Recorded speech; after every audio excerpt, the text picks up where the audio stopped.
Greetings fellow Salt and Sassers, and welcome to another video on solo RPGs.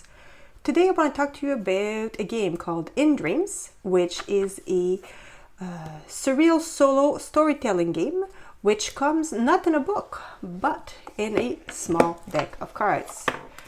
This little card game was loaned to me by Mandy. Thank you, Mandy, for subsidizing my addiction with your own collection, and is actually just a deck of cards from which we will get all of our prompts. And there are two types of cards. There are some that are prompt and location cards and some that are event cards.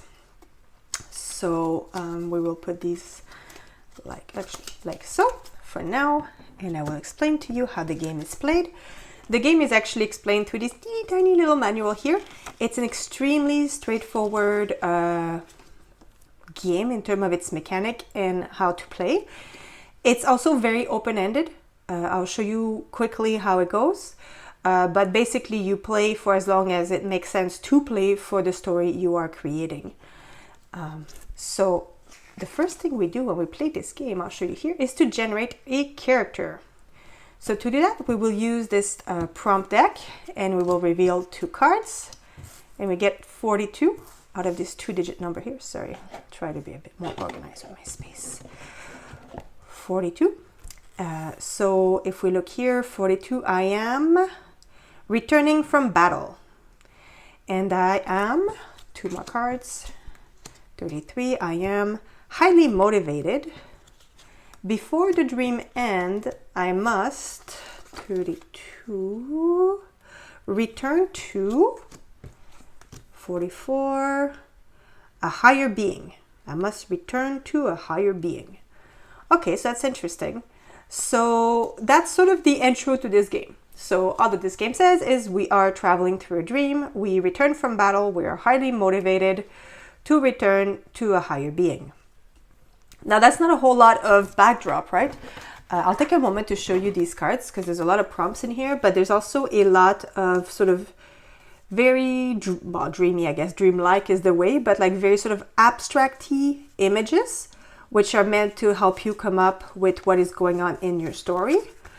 It doesn't really provide any information about the world you're in. In fact, I find that this game, called In Dreams, ironically, very much makes me think of what happens when I have a dream. And I'm sort of plumped in somewhere, and the dream hints at the backdrop of something that I'm both a little bit familiar with and I've never encountered before. I don't know if you lived through that for your dreams, but you know, sometimes you're like, okay, like I know this person. I don't know them, as in I just made them up in my head, but in my dream, I know that I know them. So this is sort of that sort of feeling that you have, is that, okay, I don't know anything about this game. I don't know anything about this dream. What I know is I'm returning from battle. I'm highly motivated to return to a higher being. Or return to a higher being. In this case, why don't we pretend, building on these random cues I just draw, that we went through a battle. Oh, I know. So actually, don't quote me on this, but I've heard at some point that some societies, when they went into battle, they used to have this whole ritual that they did before and after engaging in battle to sort of distance themselves from the violence of the act they were about to commit from their everyday life in their community. So perhaps building on this myth that some I recall ever hearing, we could say that, you know, I'm returning from battle, and before I'm allowed to return, I have to reconnect to my deeper self, my gentler self, and that's my higher being, and that's the purpose of the dream. Okay, so again, just building on this as an example. And then the way this plays, shuffle these cards, and then we begin by drawing a prompt card, and we look at the number here which says 2. That means I need to reveal 2 prompts, and then one of them will be flipped like so to show a location. So the location is just meant to be evocative. And if you see here, I hope this shows well on camera, there's a little arrow that points to a line here. So if we leave at this, what we have is a forced calm to a narrow escape. And then I have this location here. And then with these prompts, so is it the one thing I have about this game, I'll say sometimes, it's like if the cards aren't quite straight, you're like, which one is the arrow pointing to? To be fair, it doesn't actually matter because it's not like we're trying to, resolve an encounter. We're just getting clues. So even if I misread it, or in fact, if I choose a different one that resonates with me better, I could do that too. Now, another interesting thing that happened here is if the cards revealed show two of the same symbol, so in this case, we have two little swirl, we get an event. An event we would draw from the second deck. And then we would reveal it like so and use this one to the top. And again, we have little arrow system. So we use this cue here. A splinter is lodged in your mind's eyes. What vision does it show? And it's reminiscent. So I'm trying to be force calm. There's something in my mind's eye. It's showing me a vision. It's reminiscent of something. And I'm thinking of a narrow gate. And this is sort of a pawn. So I could say, okay, as I'm entering this dream in which I'm supposed to let go of the horror of battle, the first thing I feel is I try to force myself to be calm. And I'm walking through a gate, but I can't help being tense because it reminds me of this ambush I lived through. So I start, and all I can see now is not the beautiful space in front of me, but I'm having this vision of the ambush and the screaming and the death of people around me. Example. And that would be this prompt resolved. So then we would discard these cards. This event will go under this event deck. And then I will begin again by drawing the next 3 prompts of my adventure. Again, I'm trying to restore a higher being. I have to draw 3 cards this time before I reveal a location. Again, the location is just meant to show me a pretty picture that I can inspire myself by. I can also draw on the art of the other card. In this case, we would have walls to climb, an oath, and secret revealed. And I don't have 2 symbols, so there would be no additional event prompt. I would just use these prompts here to move on to my story.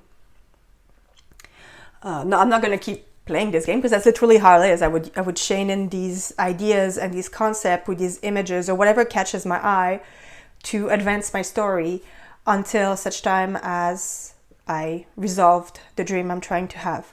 Or chronologically, I reach an impasse, I realize that I can't or it doesn't work. Again, it's not like when the drag draws down, the game's over or anything like that. It's you could reshuffle, you can make it go for as long as you want. This is just a very open-ended, very light in mechanic and just meant to create fun stories. And that's literally all that I can say about how the game plays. Now, for how the game feels, I've already mentioned this, it really does feel like a dream. And it's neat. I actually quite like the way the prompts work. Well, first of all, kudos for the little arrow system because it would add a lot of replayability to this deck of cards that might otherwise be fairly limited. Same with the way the events work to have sort of a 2 arrows. So you use this prompt with this type of event. So it sets a mood and an actual thing is also quite neat. Again, the images are very helpful for this kind of exercise because it's very creative. I tend to be more, I don't know what to say. Words generate a lot of mental images for me. So I could do probably almost without the art. I mean, it's nice to look at. I'm glad it's there. But I think for people who need the additional imagery, this is very well done. I will say, and I don't think I could see a confirmation of this in the booklet, I do believe that this art is AI generated. So I don't know how your personal feelings might be towards AI art if you feel that, this shouldn't have been used. I will say that this is created by a very small indie publisher, Side Room Game. I cannot imagine that they would have the funds, the capacity to print a game that works like this while having to pay an artist. They would have been cost prohibitive. So this is one of these games that makes me wonder, is it better to not exist? Because that's what would happen if we would have to pay for artists as opposed to AI art. But then is it theft? I mean, again, for yourself where you fit in this discussion or you can consider it. But I thought it would be worth mentioning in here in case that's a showstopper or for some of you viewers. So again, this isn't a resolve encounter type game. This is really a imagination game. It's nice. It's very portable. it has, again, a lot of replayability into it. And you have to be able to jump off sort of open-ended cues and go from it. So again, I don't struggle with making links, sometimes where there aren't any, in fact. So this game works rather well for my type of imagination. I believe that the images would greatly benefit other people. And for what it's trying to accomplish, I think it's extremely neat. So this is one that I really quite enjoyed. It's one that plays really quickly. Like, I don't think I've ever spent more than 20 minutes on a game. I mean, past the initial figuring out how to flip the card. But again, as you saw, it's very simple to do. And then it's, sometimes I journal it. Sometimes I just live it in my head. I spend a lot of time in my head anyway. But, you don't necessarily need to write down everything you're doing. You could just make up a story. And again, these are the kind of story that, I'm creating. I'm like, wow, that was in my brain to start with. Like, just the right kind of words made this story come to life. And in some of them, I sort of end up creating a world that I'm like, hey, like, I'd like to spend more time here. Like, there's cool ideas emerging from this little snippet of a story. Sort of like when you read a short story that, reveals a tiny little corner of a world, and you're like, wow, like, I feel like there's way more under here that could be explored. So it could also be good if you're, wanting to start creating stories or novels or whatever. I won't, but if that's your type of thing, that could also be used for that, I think. And I think now I'm plain old rambling, so I will leave you with these thoughts. If you have any questions, don't hesitate to put them in the comments below. Have a great day.